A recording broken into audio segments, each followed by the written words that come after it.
Hello everyone, welcome back to our Dakshata academy channel. तो आज का जो हमारा इंपॉर्टेंट टॉपिक है वायरस, विषाणु। तो वायरस आखिर क्या है? लिविंग है, नॉन लिविंग है? आप सुनने को अक्सर मिल जाता है ये डीएनए वायरस है, ये आरएनए वायरस है। तो आखिर वायरस है क्या, इसकी हेरिडिटी मटेरियल क्या है इसमें, और ये किस किस टाइप का होता है, तो ये सारी चीजें हम आज की वीडियो में डिस्कस करने वाले हैं। तो एंड तक वीडियो जरूर देखिएगा और चैनल पर अगर नए हैं तो सब्सक्राइब कर लें और वीडियो अगर अच्छी लगती है तो लाइक जरूर कर लें। तो क्या है वायरस? क्या ये लिविंग थिंग है, नॉन लिविंग है, सजीव है, निर्जीव है, क्या है? तो ये इनमें से कुछ भी नहीं है। अगर क्वेश्चन आए क्या ये लिविंग है, सजीव, और क्या ये नॉन लिविंग है, इन दोनों में से क्या है? तो आपका आंसर क्या होना चाहिए? तो आप कहेंगे कि ना तो ये नॉन लिविंग है और ना ये लिविंग है। ये इन दोनों का एक कनेक्टिंग लिंक है, एक इनको जोड़ने वाली एक कड़ी है। वायरस क्या है? Connecting link between living and non living, सजीव और निर्जीव के बीच एक जोड़ने वाली इसकी क्या है? कड़ी है, कनेक्टिंग लिंक है वायरस। अब आप कहेंगे ऐसा कैसे है, ऐसा कैसे है? तो वायरस जब किसी बॉडी में होता है, मान लीजिए ह्यूमन बॉडी में है, अगर वायरस हमारी बॉडी के अंदर एंटर कर गया, या फिर किसी भी एनिमल के अंदर, कैट के अंदर, किसी भी एनिमल्स के अंदर उसने एंटर कर लिया है, तो अब वो जो वायरस कहलाएगा वो आपका सजीव की श्रेणी में आ जाएगा, लिविंग की श्रेणी में आ जाएगा। क्यों?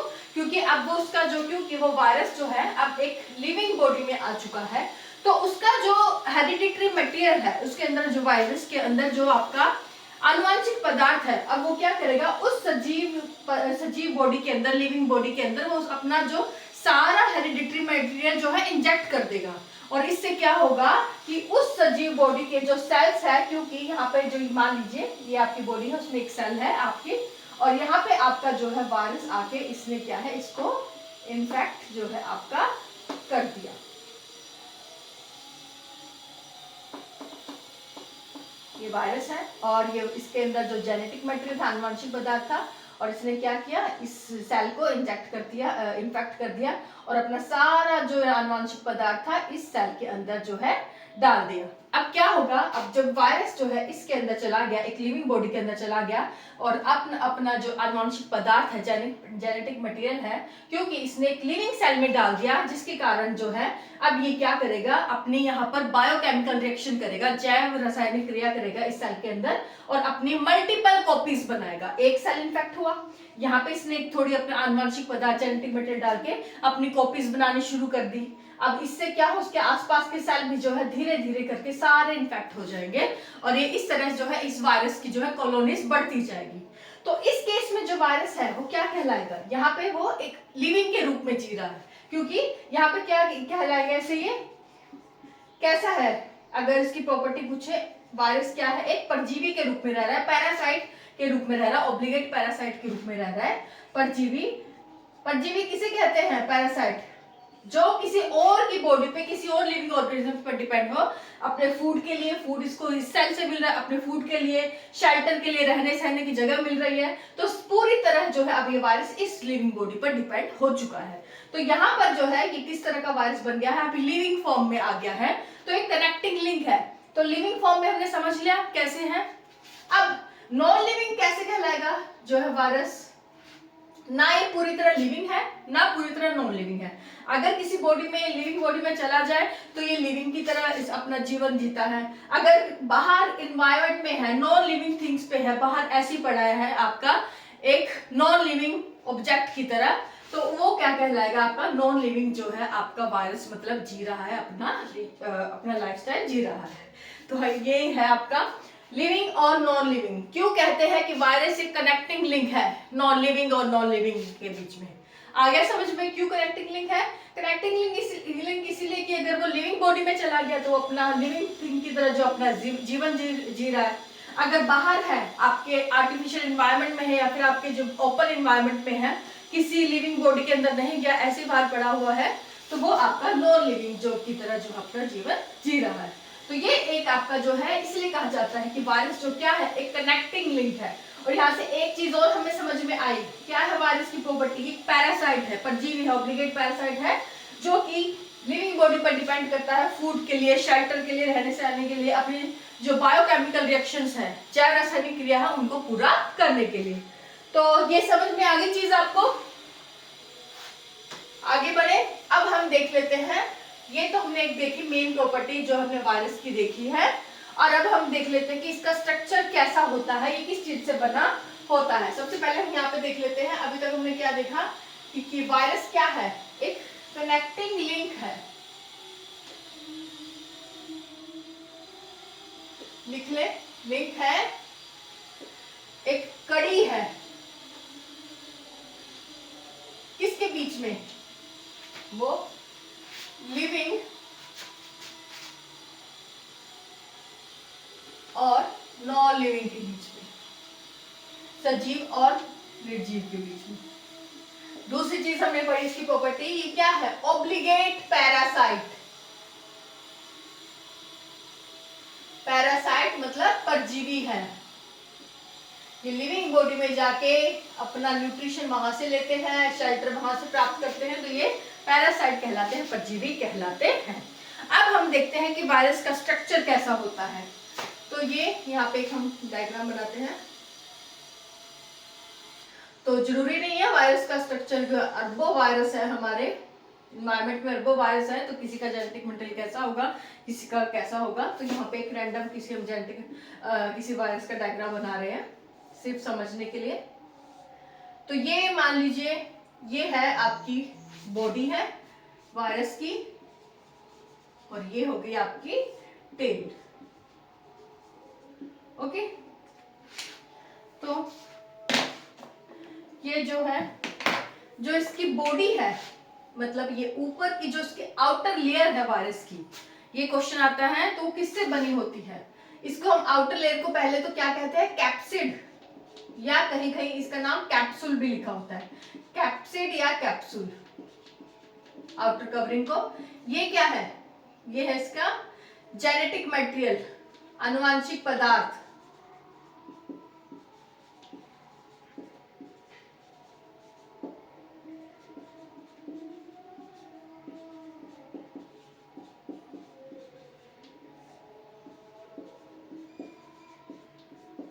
जो कि डीएनए भी हो सकता है, आरएनए भी हो सकता है, डीएनए, आरएनए कुछ भी आपका हो सकता है आनुवांशिक पदार्थ के रूप में।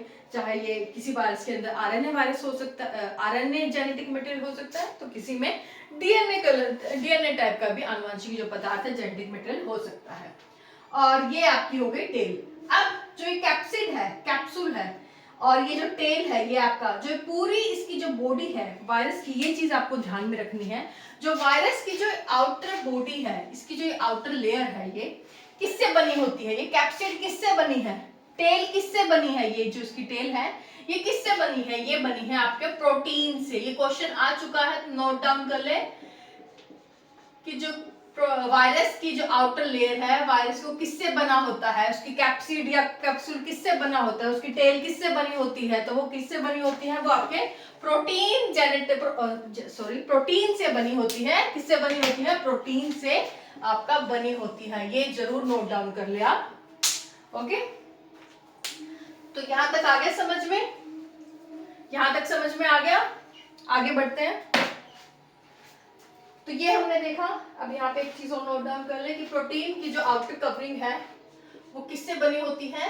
आपके प्रोटीन से बनी होती है।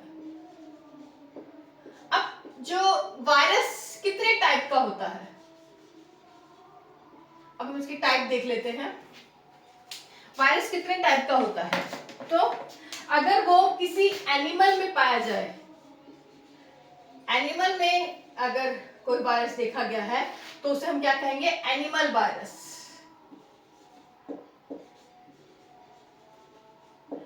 अगर किसी प्लांट में है वायरस, प्लांट में देखा गया है, तो उसे हम क्या कहेंगे? Plant virus. और अगर किसी बैक्टीरिया के अंदर है, बैक्टीरिया के ऊपर हमने किसी वायरस को देखा, तो उसे हम क्या कहेंगे? बैक्टीरियोफेज। बैक्टीरिया वायरस नहीं, इसके लिए जो टर्म है वो है बैक्टीरियोफेज। तो ये जो बैक्टीरियोफेज है ये आपका वायरस है, गंगा रिवर में काफी जो पाया जाता है। कई बार डिबेट भी उठती है क्यों गंगा देखा गया है कि अपने आप जो साफ कई बार होती रहती है, अंदर ऐसे गंगा के अंदर कौन से जो है वायरस पाए जाते हैं। क्वेश्चन एक पूछा गया है, ये पता नहीं कौन सा एग्जाम था पर देखा गया। तो कौन से टाइप का वायरस पाया जाता है गंगा नदी में? बैक्टीरियोफेज। ओके, जो बैक्टीरिया के ऊपर जो वायरस है उसे हम क्या कहते हैं? बैक्टीरियोफेज। तो ये 3 तरह के जो वायरस होते हैं, टाइप होते हैं। लेकिन अगर पूछा जाए कि जेनेटिक मटेरियल के आधार पर, आनुवांशिक पदार्थ के आधार पर, जेनेटिक मटेरियल के टाइप के आधार पर जो है कितने टाइप के आपके वायरस होते हैं, तो नेक्स्ट आप लिख लें कि जेनेटिक मटेरियल या फिर आनुवांशिक पदार्थ को देखते हुए कितने टाइप का आपका वायरस होता है। तो कितने टाइप का होता है? ये होता है आपका 2 टाइप का। कौन सा? एक डीएनए वायरस और एक है आरएनए वायरस। डीएनए की फुल फॉर्म क्या है और आरएनए की फुल फॉर्म क्या है?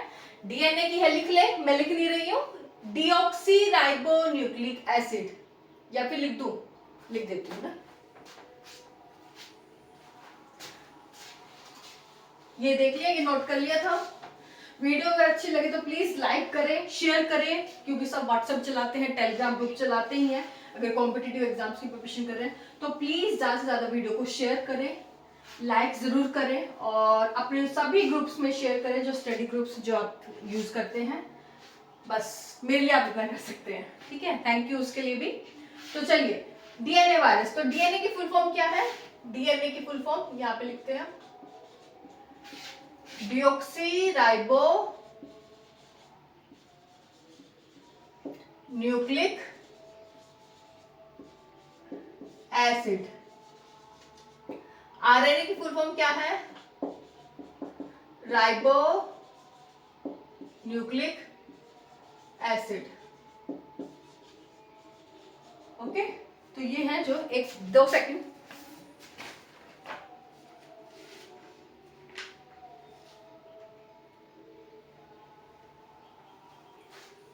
चलिए, तो डीऑक्सी राइबो न्यूक्लिक एसिड और आरएनए राइबो न्यूक्लिक एसिड। अब ये हमने देख लिया, जेनेटिक मैटर के आधार पर देखे तो वायरस आपका डीएनए वायरस है, आरएनए वायरस है। अब इसके कुछ एग्जांपल भी देख ले। तो डीएनए वायरस कौन कौन से एग्जांपल है? डीएनए वायरस और आरएनए वायरस, जल्दी से बता दे। डीएनए वायरस और आरएनए वायरस।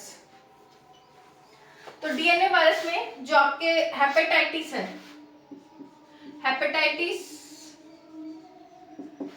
सारे टाइप का, चाहे हेपेटाइटिस ए हो, हेपेटाइटिस बी हो, सी हो, डी हो, ई हो, तो ये सारे जो हेपेटाइटिस टाइप के हैं, ये इनमें जो वायरस है वो किस टाइप का है? डीएनए वायरस का। इसी तरह आपका जो है स्मॉल पॉक्स,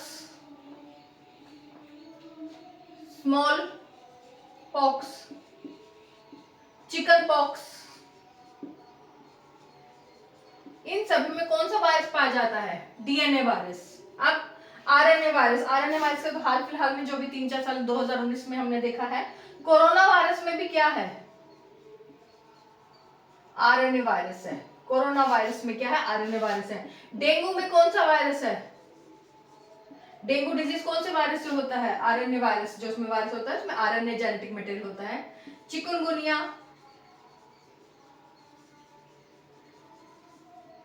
इबोला वायरस, ये भी काफी फैला था। तो इनमें भी कौन सा वायरस है? इस वायरस में कौन सा जेनेटिक मटेरियल है? आरएनए है। और आरएनए वायरस को हम रिट्रोवायरस भी कहते हैं, ये चीज नोट कर ले। आरएनए वायरस को हम रिट्रोवायरस भी कहते हैं। क्या कहते हैं? रिट्रोवायरस। रिट्रो मतलब क्या होता है? रिट्रो मतलब होता है पुराना। तो सबसे पहले जो हमारा जीवन स्टार्ट हुआ, माना जाता है कि उस टाइम जो सबसे पहले जो आनुवंशिक पदार्थ मौजूद था, जेनेटिक मटेरियल मौजूद था, वो कौन सा था? रिट्रोवायरस। तो इसलिए आरएनए वायरस को रिट्रोवायरस भी कहते हैं।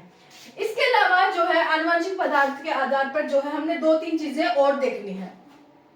कि जो ये वायरस तो सबसे सिंपलेस्ट फॉर्म माना जाता है, लेकिन इससे भी दो सिंपलर फॉर्म है, दो सिंपलर वायरस से भी दो जो सिंपल स्ट्रक्चर हमारे वर्ल्ड में मौजूद है हमारे, और वो कौन कौन से हैं वो भी लिख ले। दो टर्म है,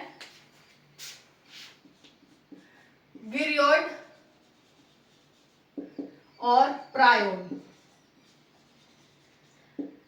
विरियोड और प्रायोन। अब हमने वायरस में तो देखा, तो वायरस में क्या है, आपका प्रोटीन भी है और जेनेटिक मटेरियल भी है, चाहे वो आपका डीएनए टाइप का हो या फिर आपका आरएनए टाइप का हो। तो ये जो विरियोड है इसमें हमने देखना है कि विरियोड में पहले प्रायोन में देखो, प्रायोन से पी और प्रायोन से प्रोटीन। तो प्रायोन में सिर्फ प्रोटीन पाया जाता है, इसमें कोई भी आनुवांशिक पदार्थ या जेनेटिक मटेरियल डीएनए या आरएनए वो आपका नहीं होता। विरियोड में क्या होता है, इसमें जेनेटिक मटेरियल तो मिलेगा, आनुवांशिक पदार्थ तो मिलता है, चाहे वो डीएनए टाइप का हो चाहे आरएनए टाइप का हो, लेकिन इसमें प्रोटीन नहीं होता। ये चीज आपको याद रखनी है कि वायरस से भी दो सिंपलर फॉर्म क्या है, विरियोड और प्रायोन।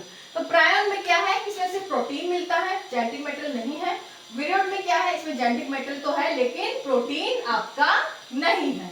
तो ये चीज याद रखना है। और जबकि वायरस में दोनों है, प्रोटीन भी होता है, जेनेटिक मटेरियल भी होता है। ओके, तो उसकी जो आउटर कवरिंग है वो तो प्रोटीन से ही कवर होती है। तो ये चीज याद रखना है। और एक यहाँ पे इंपॉर्टेंट नोट लिख ले, नोट लिख ले, इंपॉर्टेंट है,